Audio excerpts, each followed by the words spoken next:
Hey everyone, I'm Breanna from Boom and welcome to Boom Chat. Today I have the pleasure of speaking with Ram V and Filipe Andrade, the amazing team that's bringing you the many deaths of Laila Starr. With humanity on the verge of discovering immortality, the avatar of death is fired and relegated to the world below to live out her now finite days in the body of 20-something Laila Starr in Mumbai. Struggling with her newfound mortality, Laila hatches a plan and soon discovers a way to be placed at the time and location where the creator of immortality will be born. But will Laila take her chance to permanently reverse the course of future history? Or does a more shocking fate await her within the coils of mortal existence? Oh my gosh, Ram, this story is so amazing and wonderful and unique. What inspired you to write this? Where did this come from? I mean, to be honest, there's been a long tradition of Indian stories where the avatar of death comes down to the mortal realm. And so there's certainly, I think, a lot of influence from kind of having been told those stories as a kid. And then obviously the other kind of very prominent death figure in comics is really Gaiman's Sandman and Death of the Endless, if you will. So this story was a bit strange because I questioned, what do I have to say that hasn't already been done? And I realized that death is such a uniquely cultural aspect of life, obviously, depending on where my death comes from, her stories are entirely different. And so I felt like I had a lot to say about India, its culture, its people, but also had a lot to say about how that is universal and how that applies across cultures and places. And so hopefully, talk about death in a way that we haven't yet talked about in comics. Oh, it's so beautiful, and I'm so excited to learn more about it. And so my second half of this question is, in your writing process, is it different when you have an original idea that you're working on versus when you're working on something where you have to adhere to the canon? I mean, not so much, to be honest. I approach all my stories the same way. I'm more likely to be told no when I'm writing to someone else's canon. They're like, no, you can't do that to this character, Ram. But my approach kind of tends to say the same. If anything, I think more than canon, I think it's genres that make a difference. When I do create our own stuff, I tend to not worry about genre. Like, I don't care if you think this is fantasy or if it's sci-fi or if it's literary drama, whatever you want to call it. Whereas when I'm doing more work for hire stuff, there's obviously expectations of what you would expect to find in a book where people dress up in spandex and punch each other, or what you'd expect to find in a crime book. So those are the kind of considerations that come in. But in general, I just like telling stories that are evocative in some way. That's amazing. And I mean, and the other part that really helps is this gorgeous art that we're getting from Filipe. So your artistic style is so fantastical and it's breathtaking and it's gorgeous. What's it like for you to get to literally bring death alive onto the page for this story? First of all, thank you. It's enigmatic in a way, because I play it in a really colorful way. So it becomes a little bit like an Eden of picture, in a pictorial way, But I was not feeling death as like the end. I was feeling it like in a little bit maybe as Ram was describing it. So it's like a part of the whole thing. So basically that was a little bit of my input, not giving it too much pressure to be like the death or something like that. No, she's beautiful. The hair and the earrings and her whole style. I love it. Okay. Thank you. Oh, you're so welcome. You did such great work. So Ram, speaking of death, are we going to get to see any more deities represented in the many deaths of Laila Starr? No, because You have no idea where the story goes, and each time you pick up an issue, you're going to be surprised as to where you've ended up. And each time you finish an issue, hopefully it'll leave you with the same feeling, like, I wonder where the next issue is going to go. And so I think part of what I wanted to do with the story was, talk about how death is so many different things. It's not one thing that you can, put your finger on. It's not a thing to do with the gods. It's not a thing to do with your personal life. It's maybe to do with your friendships as well.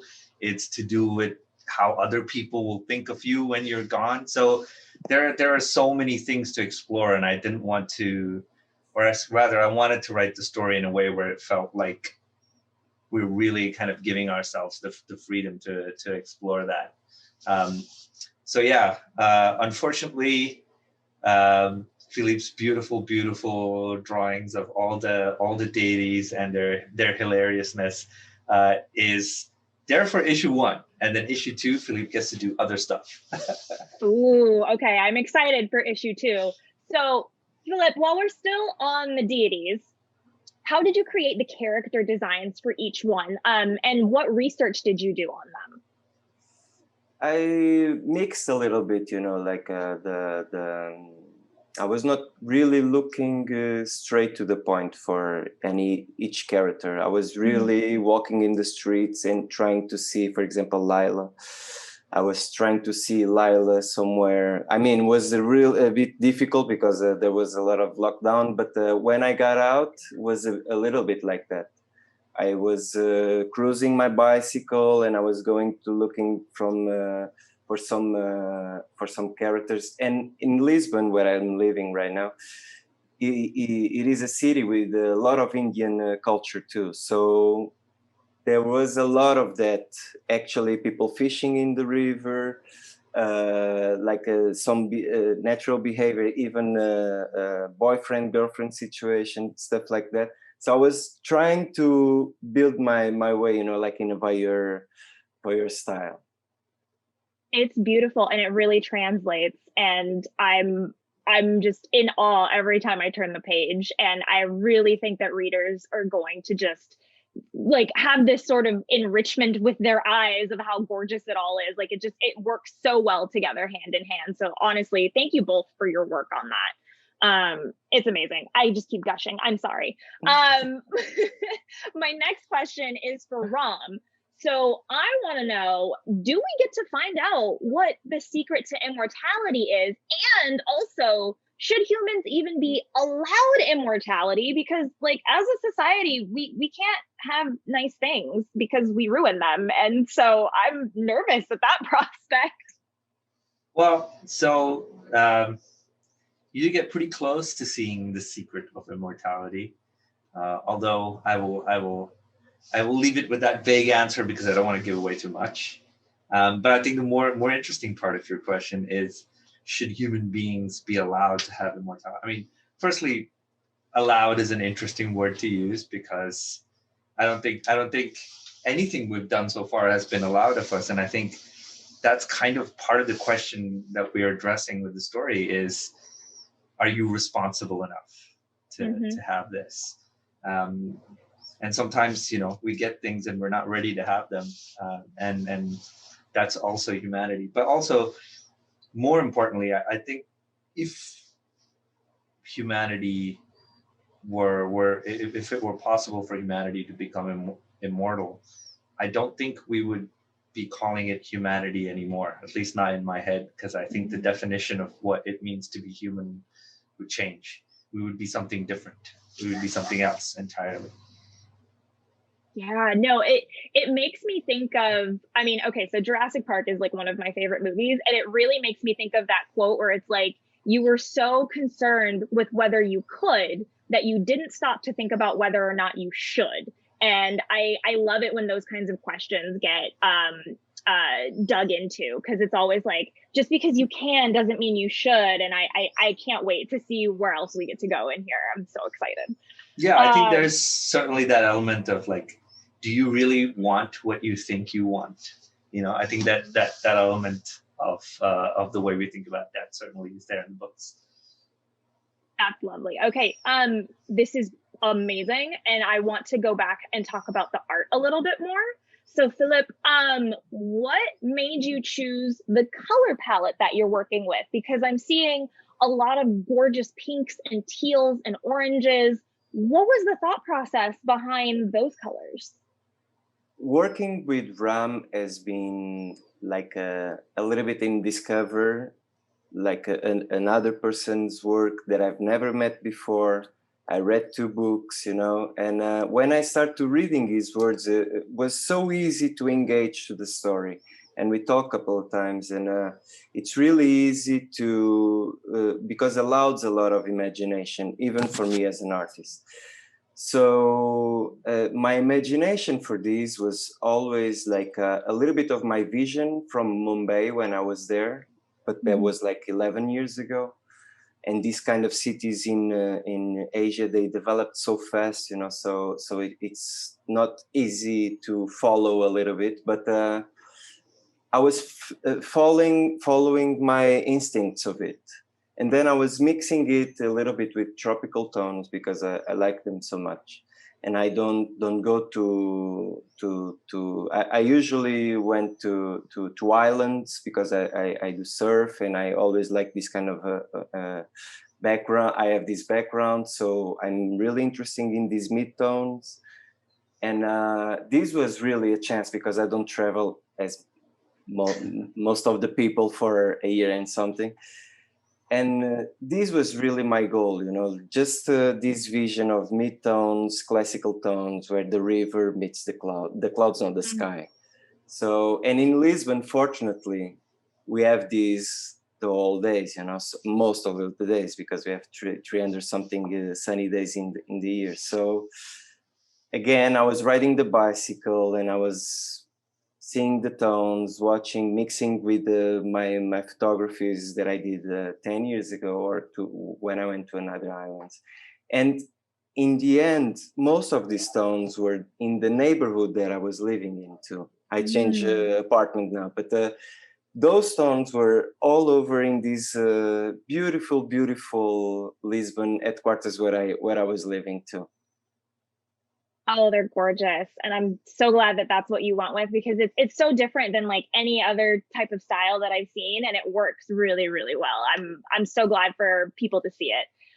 Okay, so my final question is for the both of you. What are your thoughts on what happens when we die, and do either of you believe in the afterlife? And Ron, I'm going to go with you first. I think it's a complex question to answer, and I don't want to do disservice to the answer by giving you a simple one. But I'm going to say, I think the way I like to think about death, and I remember this quote from somewhere, I can't remember who it was attributed to. They said, the weirdest thing about death is that we can only perceive it from a third person point of view. We can never perceive death happening to us. We can only perceive it as death happening to someone else. And I think in that itself is the answer to how human beings would feel about death. So I think of death much in that same way, that is more about the relationship between that person and someone else witnessing that person's life and that person's death. And so in that, maybe your afterlife is in other people's stories and other people's memories. So I'd like to think that there is a life after that in that sense. But whether you enter through some wormhole into some portal and end up in a new world, I guess we will see in however long it takes. So well, I'll find out at some point. Yeah. All right, Filipe. What are your thoughts on what happens when we die, and do you believe in the afterlife? Personally, I don't. I mean, I believe not in reincarnation, or there is like an Eden with I don't know, many naked women and stuff like that. But it's like Ram was saying, it's like a selfish thing, actually. Because, for example, when it's an old person that dies, you know, you, even if you are connected with her, you feel that she was here for a long time. I mean, you didn't know her for a long time. When you meet this person, let's say grandparents, when you meet them, they are already old. So you're always expecting a little bit from certain age. I don't know. You'll start talking about it, and you start to understand that this is part of the of life, you know. But when when you really or love someone, or you really feel connected with, even if it's like somebody from the TV or somebody that you feel attached to it, that kind is selfish way, you know, because we don't know what it's going to be afterwards, you know. I believe we are all energy, so we'll be somewhere in a plant or cosmos or whatever, you know. But because that's really when the people died, the soul really. I'm going to share a little bit. For example, my grandparent, when he died, he was a strong guy. He was like I don't know, in foot maybe 6 foot or something like that. And when he died, he shrank so much, you know, because it's the life that is going away, you know. Yeah. And but for example, my grandparent, he was so loved, and he's alive in certain way, like Ram is saying, because people still talking about him. People still talk about some sentences that he will say. So even me is like that, you know, but not in a bad way or anxious way. It's just a natural way of human beings develop, actually, you know. Oh, it's so beautiful. What was before us. Yeah, that's so beautiful, and such a comforting way to think about it, because I love that word. We're all just energy, and energy is neither created nor destroyed, so it has to go somewhere. This was so lovely, the both of you. Thank you so much for your time today and for such a stimulating existential discussion. It's been so lovely chatting with the both of you. And for those of you watching at home, be sure to pick up The Many Deaths of Laila Starr, in stores now.